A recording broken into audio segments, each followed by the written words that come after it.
장막이라는 단어를 듣게 되면 두 가지 방향으로 떠올립니다. 먼저는 뭔가 보수적이고 이기적이고 국수주의적인 뭔가 한계를 테두리를 치는 듯한 그런 의미의 약간은 부정적 의미의 장막이라는 단어가 떠오릅니다. 또 하나는 장막하면 뭔가 나를 보호하고 나를 포근하게 감싸주는 조금은 긍정적인 의미의 장막이라는 단어가 떠오르게 됩니다. 성경에서도 많은 장막이라는 단어가 나옵니다만 오늘은 위치에 따라서 또 용도에 따라서 쓰이는 장막을 묵상하려고 합니다. 장막의 위치에 따라서 지상에 만들어진 지상 장막과 하늘에 있는 하늘 장막으로 나눌 수가 있습니다. 지상 장막 하면 대표적인 것이 바로 우리의 육신, 육체입니다. 그리고 텐트, 천막, 가옥이라고 표현하죠. 집입니다. 또 하나는 성막입니다. 나중에 이것이 성전으로 발전하죠.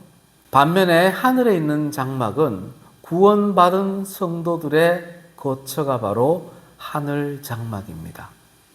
용도에 따라서도 장막을 좀 구분해 볼 수가 있습니다. 가장 일반적인 장막은 주거용 장막입니다. 또 하나가 있는데 바로 증거 장막입니다. 이 증거 장막은 요한계시록에만 나오는 것이 아니라 출애굽기, 민수기, 사도행전, 성경 곳곳에서 증거 장막이라는 단어가 쓰입니다. 넓은 의미로는 히에론이라는 헬라어를 써서 성막, 회막 전체, 성전 전체를 의미합니다. 또 좁은 의미로는 나오스라는 단어를 써서 성소만을 의미하기도 합니다. 이렇게 장막도 위치에 따라 용도에 따라 구분해 볼 수가 있습니다. 그 중에서 오늘은 증거 장막에 대하여 묵상하려고 합니다. 증거 장막이 뭘까요? 말 그대로입니다. 증거가 되는 장막이요, 증거가 있는 장막입니다. 그러면 증거 장막이라는 말 속에는 이미 그 장막이 주인공이 아니라는 거죠. 히브리서 8장 5절 말씀을 먼저 보겠습니다.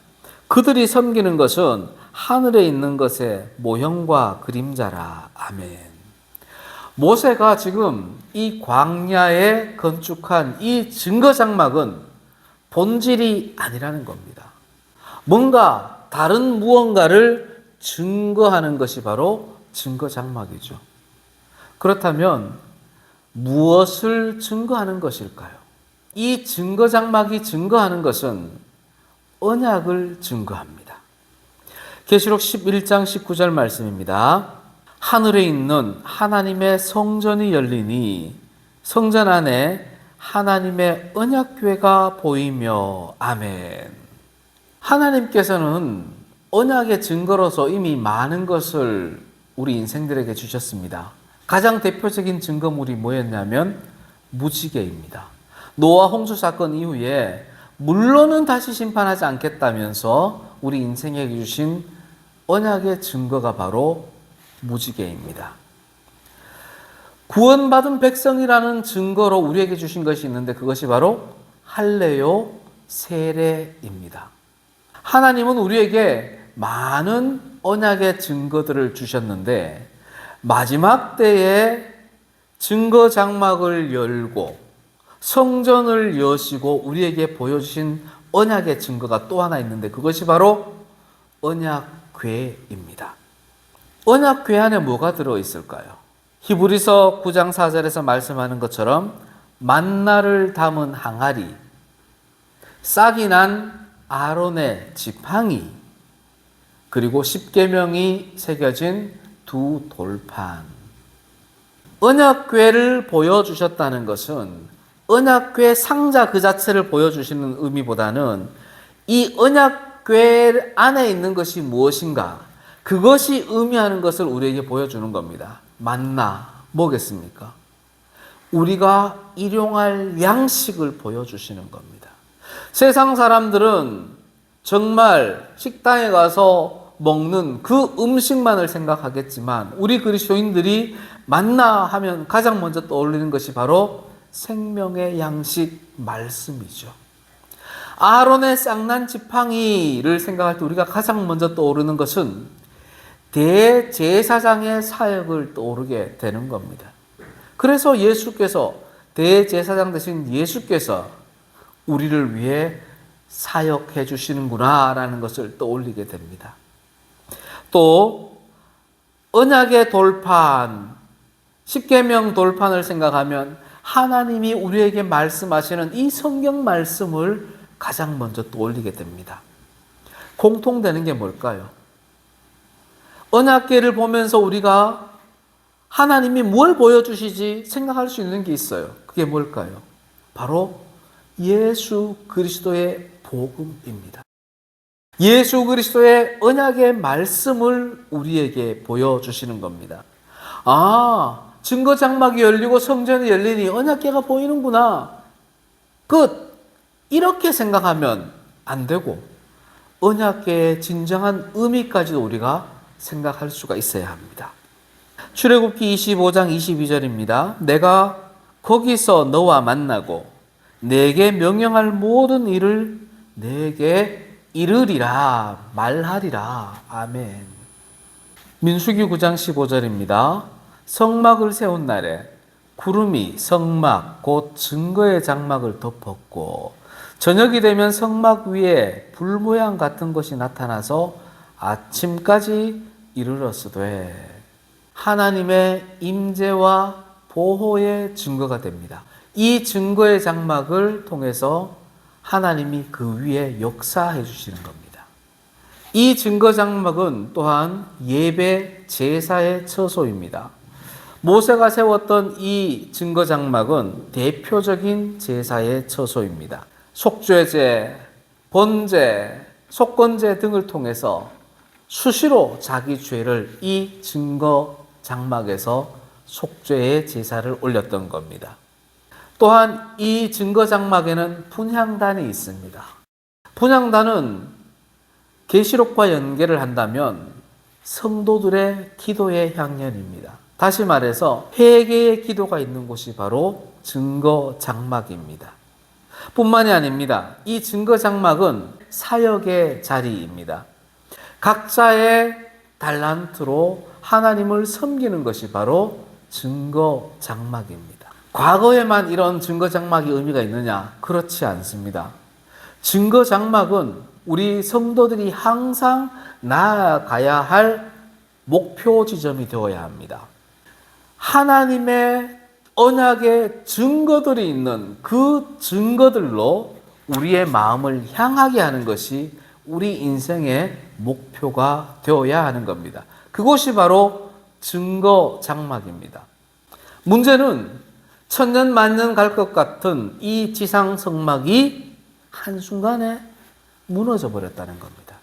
하나님이 명령하셨고 하나님의 명령을 따라 모세가 건축했음에도 불구하고 이 지상 성막이 무너졌습니다. 이게 가당키나 한 일입니까? 하나님의 일을 어찌 인간이 무너뜨릴 수가 있겠습니까? 하나님의 특별한 의도가 있기 때문입니다. 사도행전 15장 16절입니다. 이후에 내가 돌아와서 다윗의 무너진 장막을 다시 지으며 또 허물어진 것을 다시 지어 일으키리니. 아멘. 솔로몬이 성전을 지었음에도 불구하고 다윗이 지은 성막이라고 표현한 것은 건축물 그 자체를 말하는 것이 아닌 겁니다. 하나님이 하나님의 백성들에게, 이스라엘 백성들에게 언약하셨던 그 언약이 죄로 말미암아 붕괴되어 가고 있다는 것을 우리에게 가르쳐 주는 겁니다.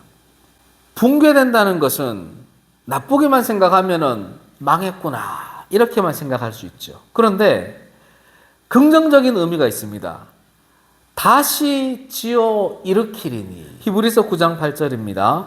성령이 이로써 보이신 것은 첫 장막이 서 있을 동안에는, 이 첫 장막은 모세가 세웠던 그 장막을 말하는 겁니다.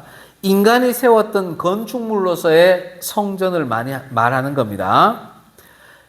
이 첫 장막이 서 있을 동안에는 성소에 들어가는 길이 아직 나타나지 아니한 것이라. 첫 번째 성막이 무너졌기 때문에 두 번째 장막, 예수 그리스도께서 이 땅에 임재하시는 계기가 될 수 있었던 겁니다. 지상에 세워졌던 성막은 붕괴되었다가 예수 그리스도를 통해서 이 지상에 다시금 성전이 세워졌습니다. 그 성전이 바로 교회입니다. 지상에 이런 성막이 있었고 하늘에도 증거 장막이 있습니다. 계시록 15장 5절입니다. 또 이 일 후에 내가 보니 하늘에 증거 장막의 성전이 열리며, 그 증거 장막이 하늘에 왜 있을까요? 오픈하기 위해서, 열기 위해서, 여는 것을 사람들이 보게 하기 위하여 하늘에 열어주시는 겁니다. 증거 장막이 열리자 그 안에 뭐가 열립니까? 성전이 열립니다. 성전이 열린다는 것은 성전이 보여진다는 겁니다. 증거 장막이 열리는 목적이 뭐라고요? 성전을 드러내기 위함입니다. 증거 장막이 목적이 아니라 증거 장막 안에 있는 성전을 공개하는 것이 증거 장막의 목적입니다. 우리는 성전 하면 무의식으로 건물을 떠올립니다. 그게 맞나요? 우리 인생이 그렇게 생각할까봐 예수님께서는 계시를 통해서 그거 아니다라고 말씀해 주십니다. 21장 22절입니다. 성 안에서 내가 성전을 보지 못하였으니 이는 주 하나님 곧 전능하신 이와 및 어린 양이 그 성전이심이라. 아멘. 성전은 건물로서의 성전이 아니라 하나님 어린 양 예수 그 자체가 성전입니다. 그러니 증거 장막이 열리고 성전이 보여진다. 이 말은 증거 장막이 열리고 나니 어린 양 예수가, 심판의 주님이 보여진다라는 의미입니다. 성전이 열릴 때 보여지는 것이 또 하나 있습니다. 그것이 뭐였습니까? 앞에 11장 9절에 나왔던 언약궤입니다. 증거 장막이 열립니다. 성전이 열립니다.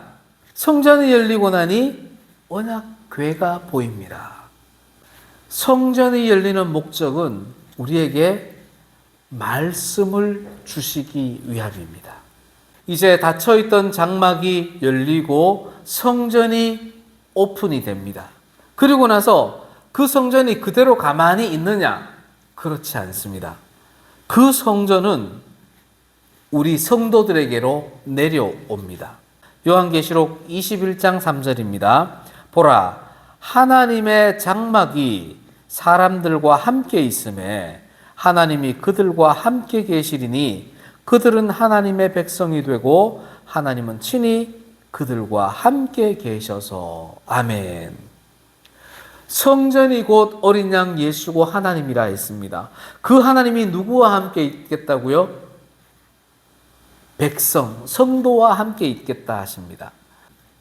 이런 증거 장막이 열리고 성전이 열리고 언약궤가 보이는 것이 인류 최후의 종말의 때에만 일어나는 일인가? 그렇지 않습니다. 우리 각자 한 사람 한 사람의 종말의 때에도 이 일이 똑같이 일어납니다. 저와 여러분이 죽을 때 이 일이 우리에게 똑같이 일어납니다. 우리가 죽음을 맞이할 때 증거 장막이 열리고 그 증거 장막 속에서 성전이신 예수의 모습이 우리에게 보이고 언약궤가 보여서 우리를 그 언약궤의 말씀으로 심판하시고 구원해 주시는 일이 우리에게도 똑같이 일어나는 겁니다. 사랑하는 성도 여러분, 지금 우리는 지상 장막에서 살고 있습니다. 하지만 우리가 살고 있는 이 지상 장막은 무너질 장막이고 결국은 벗어나야 할 장막입니다. 베드로후서 1장 14절입니다. 우리 주 예수 그리스도께서 내게 지시하신 것 같이 나도 나의 장막을 벗어날 것이 임박한 줄을 알미라. 아멘. 저와 여러분들은 이 지상의 장막에서 벗어날 존재입니다. 벗어나서 지옥으로 향하는 것이 아니라 하나님이 예비하신 하나님의 성전이 있는 예수님이 기다리는 그 하늘 장막으로 들어가게 되는 겁니다. 그 성전이 하늘에만 있는 것이 아니라 이미 이 땅에도 존재해 있습니다. 무엇을 보면 알 수 있습니까? 언약궤 안에 있는 그 말씀이 지금 이 순간에도 우리 가운데 역사하시기 때문에 우리는 그리스도의 성전, 그리스도의 장막을 이 땅에서도 체험할 수가 있는 겁니다. 체험하는 것에 그쳐서는 아니 됩니다. 우리는 그 그리스도의 장막을, 말씀의 장막을 덧입어야 합니다. 고린도후서 5장 2절입니다. 하늘로부터 오는 우리 처소로 덧입기를 간절히 사모하노라. 이렇게 입음은 우리가 벗은 자들로 발견되지 않으려 함이라. 아멘. 우리는 장막이 열리고 성전이 열리고 언약궤가 보여 하나님의 말씀이 임재할 때 바로 그 말씀을 우리가 덧입어야 합니다. 그것이 바로 우리가 개인적 종말을 맞이할 때 하나님께로 나아가는 길이 되는 겁니다.